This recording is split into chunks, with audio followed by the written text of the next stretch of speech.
Buen día, mi nombre es Corina Paradámpara.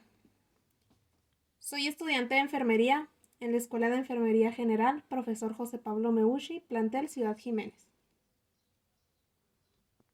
Actualmente estoy cursando el segundo semestre.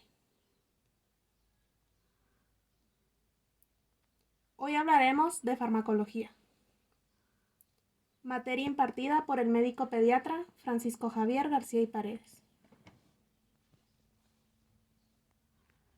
El tema del que yo les hablaré será de presentación de medicamentos por diferentes vías, así como las vías enterales. Vía rectal. Para aplicar un supositorio debemos de quitar primero la cobertura metálica. Después humedecer el supositorio con agua o jalea lubricante a base de agua. Empujar el supositorio lentamente dentro del recto de manera que esté suficientemente profundo para que no se salga. Vía oral. Comprobar que hemos realizado los pasos previos a la administración de un fármaco al paciente. Explicarle al paciente que se va a tomar la medicación. Lavar las manos y colocar los guantes si es necesario. Colocar al paciente en posición Fowler o semi-Fowler y facilitar agua o zumo de verduras junto con el medicamento. Vía sublingual. Informar al paciente y a la familia, lavarse las manos y ponerse los guantes desechables. Solicitar al enfermo que levante la lengua e introducir el fármaco debajo de esta. Pedirle que cierre la boca y que mantenga no tragar saliva durante unos minutos. Comprobar su correcta absorción. Registrar en la hoja de comentarios de enfermería los efectos indeseables que se pudiera producir. Vía enteral. Comprobar que el paciente, la medicación, la hora y las vías de administración son establecidos en la prescripción médica. Comprobar la fecha de caducidad del medicamento y la integridad del mismo.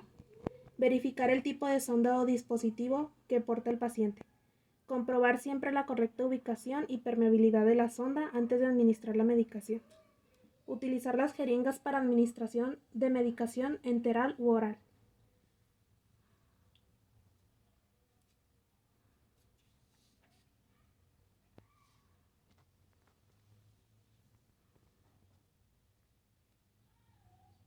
Vía intramuscular. Es muy importante en donde se aplica la inyección. El medicamento necesita entrar en el músculo. Usted no requiere golpear un nervio o un vaso sanguíneo, por lo que muéstrele a su proveedor de atención médica cómo elegir el lugar en donde pondrá la aguja, para asegurarse que encontró el lugar correcto. Esta vía se puede administrar en el muslo, en la cadera o en las nalgas.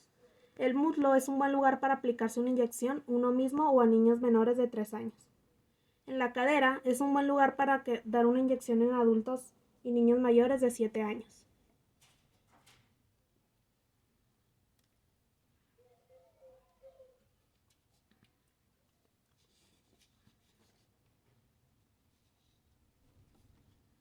Seguimos con la vía intravenosa. La vía intravenosa es una de las 4 vías parenterales que existen para la administración de medicamentos, lo cual en atención primaria se suele llevar a cabo de 2 maneras. La directa es la administración de medicamento en forma de bolo, ya sea solo o diluido. Se usa pocas veces en las complicaciones a que puede dar lugar, ya que en general los medicamentos necesitan un tiempo de infusión más amplio en el que se obtiene este procedimiento.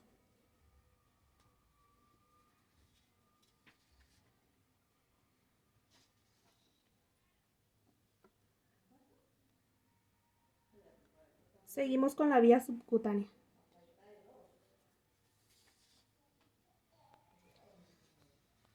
Los pasos a seguir para la vía subcutánea: antes de realizar cualquier procedimiento hay que lavarse las manos y enfundarse unos guantes, que en este caso no es preciso que sean estériles. Muchos de los medicamentos que se administran subcutáneamente ya vienen precargados. Antes de inyectar el medicamento hay que desinfectar la piel. Para ello se aplica una gasa impregnada de antiséptico en el centro de la zona elegida. Posteriormente, Ya con un movimiento que dibuje una espiral hacia afuera, se abarca un diámetro de unos 5 centímetros. Con ello se barren hacia el exterior de los gérmenes de esta zona de la piel, cosa que se consigue si el movimiento que le imprimimos a la gasa es de derecha a izquierda o de arriba hacia abajo. Con la mano no dominante, pellizcar la piel del paciente formando un pliegue de unos 2 centímetros. Coger la jeringuilla con el pulgar y el índice de la otra mano. Colocar la aguja formando un ángulo de 45 grados con la base del pliegue que hemos formado. El bisel debe mirar hacia arriba. Clavar la aguja en la base del pliegue e introducirla 3 o 4 milímetros. Aspirar para ver si no hemos conectado con un vaso. En caso afirmativo, debemos extraer la aguja y pinchar nuevamente en el mismo lugar. Soltar el pliegue e introducir lentamente el medicamento. El fundamento de estas dos acciones es que con ellas se disminuye el dolor que causa el procedimiento. Una vez inyectada toda la sustancia, retirar la aguja y no se debe masajear la zona.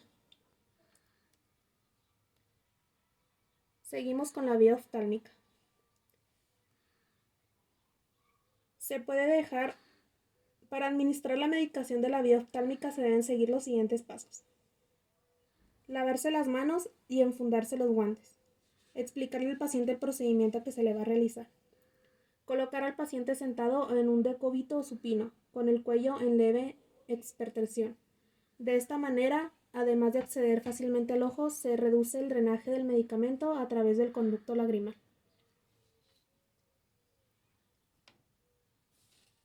Si hay costras o secreciones en los anejos oculares, límpialas suavemente con una gasa impregnada con suero fisiológico.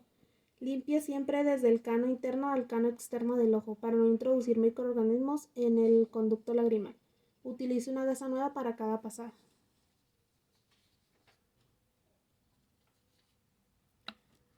Seguimos con la vía óptica.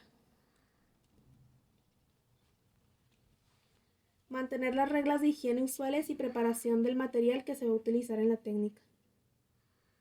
Colocar al paciente en una posición más adecuada de cúbito dorsal o con la cabeza de lado. Tras haberle informado del proceso, también sea necesario limpiar la zona, sobre todo si se presentan secreciones o cerumen. Si el oído está mojado, habrá que secarlo con suavidad para evitar que la alteración existe se agrave. Alinear el conducto auditivo moviendo el pabellón auditivo hacia arriba y hacia atrás. En niños, por otra parte, será necesario moverlo hacia abajo y hacia atrás. Administrar la cantidad de gotas que sean necesarias en cada caso clínico y realizar un breve masaje. También se puede presionar suavemente el trago durante unos segundos. De esta manera se asegura la correcta entrada del fármaco. A continuación sigue la vía peridual.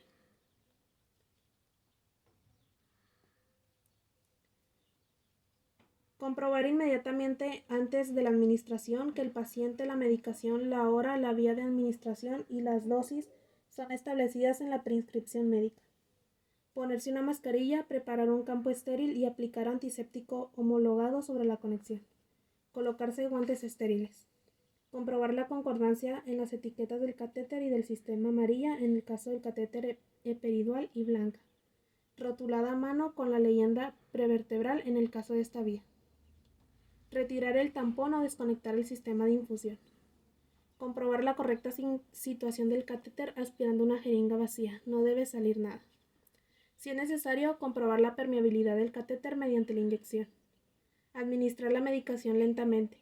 Lavar el catéter mediante la inyección de suero fisiológico. Colocar un tampón estéril o conectar el sistema de infusión. Recoger el material utilizado y proceder a su limpieza o eliminación. Y por último tenemos la vía intraarticular.